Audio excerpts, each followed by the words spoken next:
From the crisis with asylum seekers to saving the MTA, it's been a news-filled week in New York.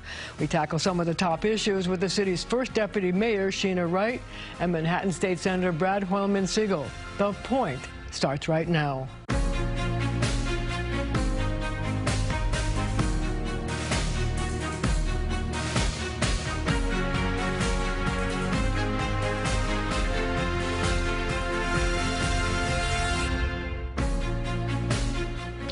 She's the first deputy mayor in a women-centric administration. Almost all of the deputy mayors who work for Eric Adams are women. Sheena Wright, welcome to The Point. Thank you so much. I'd like to start talking about the state budget and the governor's bailout plan for the MTA, which forces New York City, or asks New York City, to come up with another $500 million to fund the MTA on top of the $2 billion that is already, the city already gives the MTA. Is that in the realm of reality?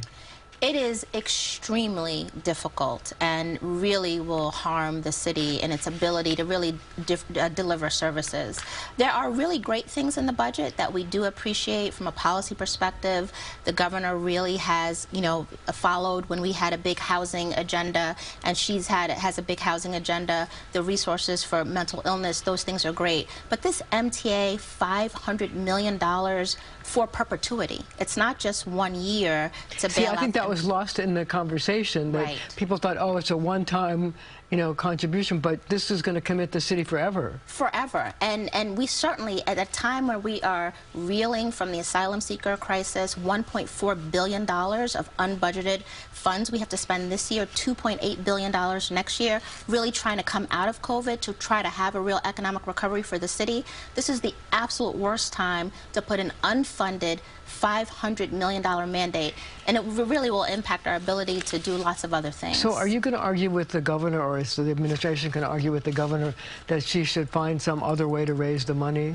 I think what's going to be really important, and this is just the beginning of the budget process, is that our elected officials at the state and at the city really advocate for the city of New York and make sure that before we get to an enacted budget that we have a level of fairness for the city of New York. What about this 5% fare hike? How do you feel about that? Well, we know that the MTA is struggling in terms of coming out of COVID, and its budget has struggled historically, and that's going to be really tough as well. So there are a lot of factors that come into play, and all of the actors and contributors need to come together and work this out, not with a unilateral mandate on what needs to be done for New York City. So I'm taking it that there was no conversation with the mayor about this $500 million before it was unveiled in Albany. Well, we are grappling now with, as the budget has been released, with what has been put in this the initial budget, and we will be in conversations with the governor, and we have great connections and communications with the governor that we will continue to have as we move this forward. So one of the things that's in the budget that could be a sticking point for the governor, and I don't know how you feel about it, is the fact that she wants to increase the number of charter schools in New York City. It's sort of an interesting thing because I know the mayor has supported charter schools, but recently he denied the co-location of three proposed charter schools in New York City schools. So how do you feel about the increase in the ability of New York City to have charter schools when there's incredible opposition from the teachers union and also some liberal Democrats who work in Albany and are in the city council? Well, what the mayor has clearly said, and the chancellor as well, is that we believe in quality schools. Period, full stop.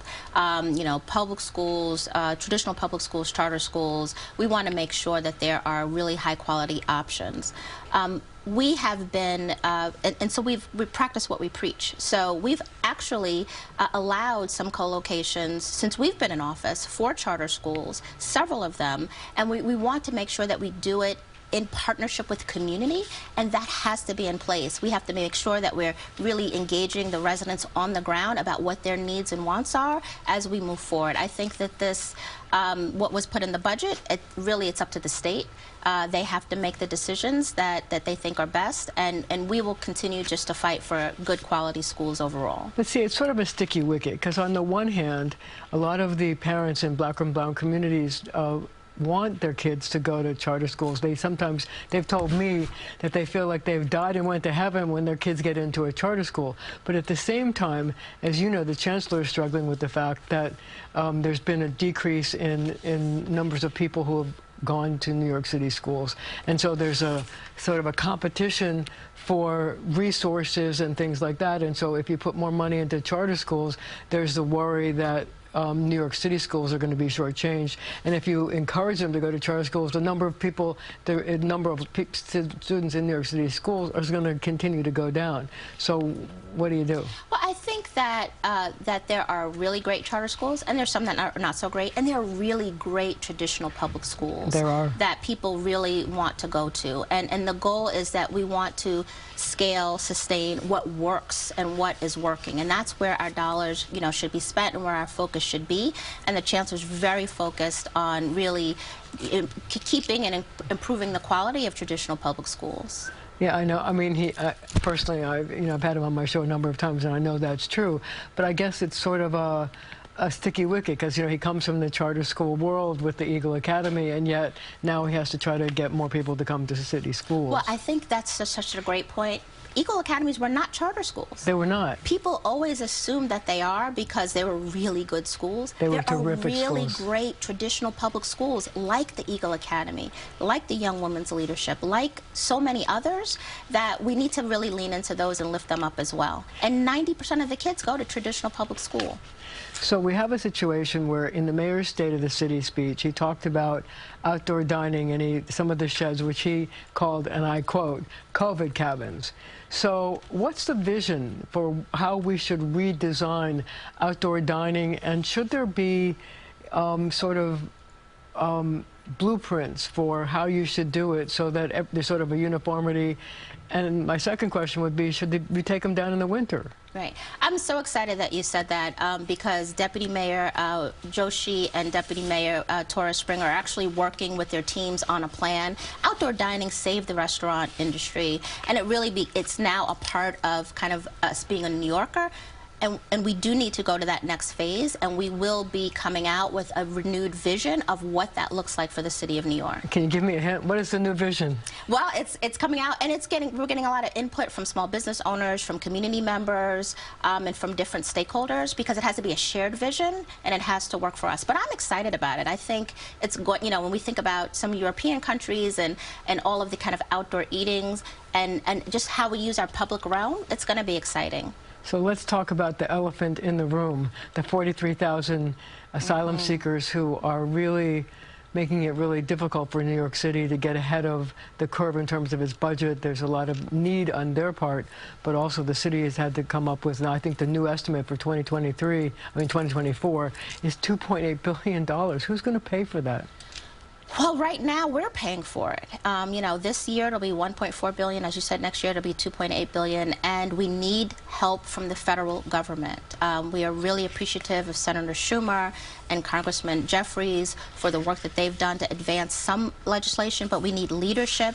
They need to be able to work.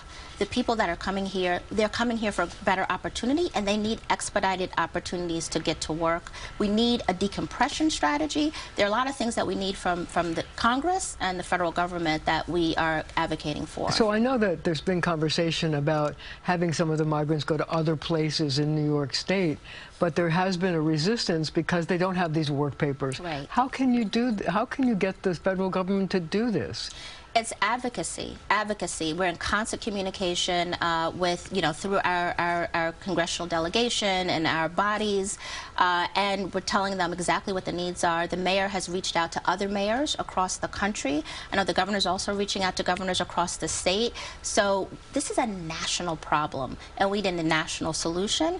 And so we want to come to the table and also be involved with helping to bring people together, particularly here with our New York City crisis, on how we can really help people get to where they need to be, where they want to be, and where they have the best opportunity to succeed. So we have about 30 seconds left. I just have to ask you about the move of people from the single men from the Watson Hotel to Brooklyn. Did you think that the city didn't understand the resistance, or was it these outside agitators that did it?